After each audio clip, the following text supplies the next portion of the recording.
हिंदी में मैं अगली बार बता दूंगी आपको। हम अगले प्रतियोगी की ओर चलते हैं, जो कि है आदित्य राज फ्रॉम बिहार। बिहार से Aditya Raj.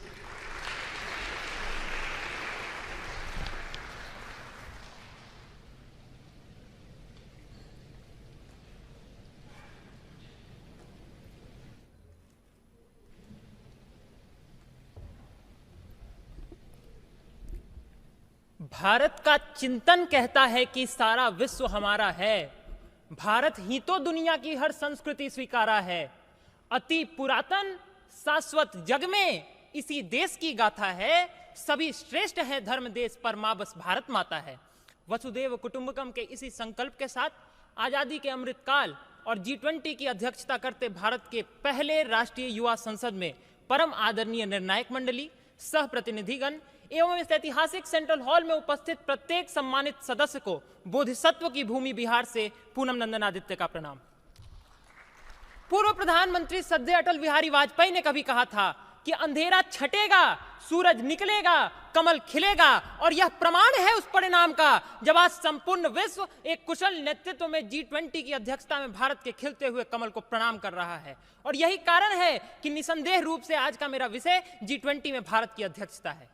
Life style for environment अर्थात लाइफ के फॉर्मूले के तौर पर सस्टेनेबिलिटी को अपनाकर ग्रीन डेवलपमेंट की ओर बढ़ते हुए विश्व को यह समझना होगा कि एक परिवार के तौर पर पृथ्वी के भविष्य में भारत की भूमिका क्यों इतनी महत्वपूर्ण हो जाती है। एतत् देशे प्रसूतस्य सकाशाद अग्रजन्मनः स्वम स्वम चरित्रं शिक्षरेण पृथ्व्याम सर्वमानवः के सिद्धांत पर संपूर्ण विश्व को विश्वगुरु के रूप में मार्गदर्शन प्रदान करने का हमारा अनुभव आज विश्व की सबसे बड़ी युवा शक्ति होने के नाते हमारा सबसे बड़ा ब्रह्मास्त्र है। और इसलिए एक्सेलरेटेड, इंक्लूसिव और रेजिलिएंट ग्रोथ में वसुदैव कुटुंबकम का उदाहरण भारत तब पेश करता है जब संपूर्ण विश्व को कोरोना महामारी के इस दौर में कोविड वैक्सीन की जरूरत पड़ती है।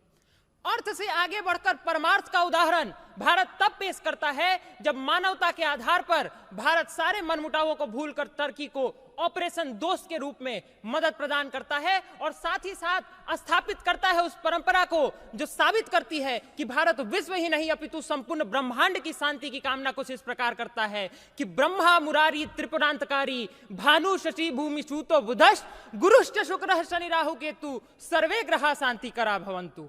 और इसलिए आज के इस दौर में जब टेक्नोलॉजिकल ट्रांसफॉर्मेशंस, डिजिटलाइजेशन और एक्सेलरेटिव ग्रीन डेवलपमेंट की ओर यह विश्व विमेन डेवलपमेंट के आधार पर बढ़ रहा है, तो संपूर्ण विश्व साझा भविष्य के रूप में शांति और सुलह के लिए भारत की ओर आशा भरी निगाहों से इसलिए देख रहा है क्योंकि भारत आदिकाल से संपूर्ण विश्व को यह संदेश देता आया है कि विकास के इस रथ की यात्रा युद्ध के राह पर नहीं अपितु बुद्ध के राह पर चल के पूरी की जा सकती है। और इसलिए संपूर्ण विश्व G20 में भारत की अध्यक्षता के प्रति इस निगाह से देख रहा है।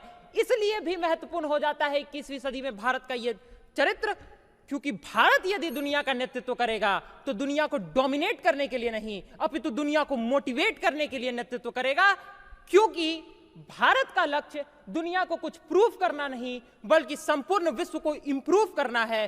तो पूर्व प्रधानमंत्री सद्य अटल बिहारी वाजपेयी जी के उन्हीं पंक्तियों से अपनी बात समाप्त करूंगा कि होकर स्वतंत्र मैंने कब चाहा है कर लूं जग को गुलाम, मैंने तो सदा सिखाया है करना अपने मन को गुलाम।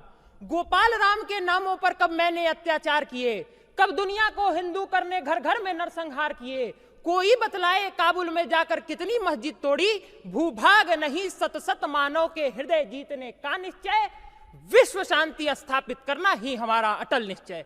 जय हिंद, जय भारत, भारत माता की जय, सर्वे भवन्तु सुखिनः। धन्यवाद, बहुत बहुत धन्यवाद।